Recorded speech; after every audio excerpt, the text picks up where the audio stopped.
I'm Todd DeMelle, and I'm the art director for Lord of the Rings Online.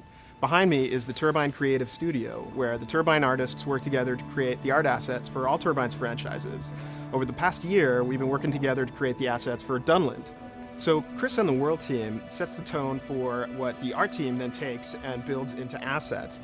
The art team will build the characters, the architecture, the deco that the World team then uses to build out the landscape and the hubs and environments. We've been working really closely with the World team as we've developed Dunland. And Chris is an expert in Tolkien and Tolkien geography and culture. Hi, I'm Chris. I'm a senior world builder on Lord of the Rings Online, and I'm working on Dunland right now. We decided to do Dunland because it gives us an opportunity to go behind enemy lines.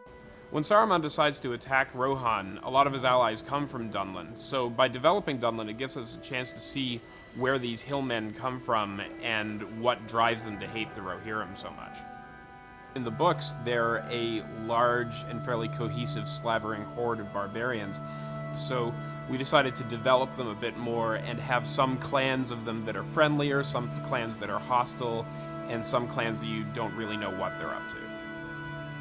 The Dunlanding NPC set is one of the largest sets of NPCs that we've built for Lord of the Rings Online. It's got 6 different tribes, and each one of those tribes is made up of 4 unique models, and each one of those models has a bunch of smaller variations, hair and hair color and clothing color. So when you walk through a Dunlanding camp, you're going to see a lot of very unique looking individual NPCs.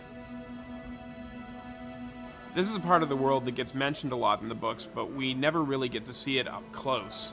So when it came time to make Dunland, the big challenge was making it varied and interesting based on very scant descriptions in the books. But that gives us still a lot of leeway in the kinds of terrains that we could explore.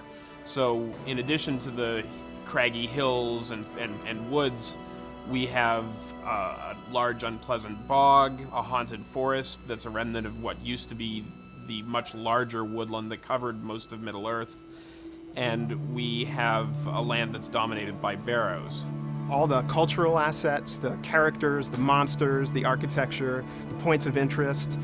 We've had a lot of fun developing all these bit parts of the content, and there's so much in there to discover. I hope you have as much fun exploring Dunland as we've had building it.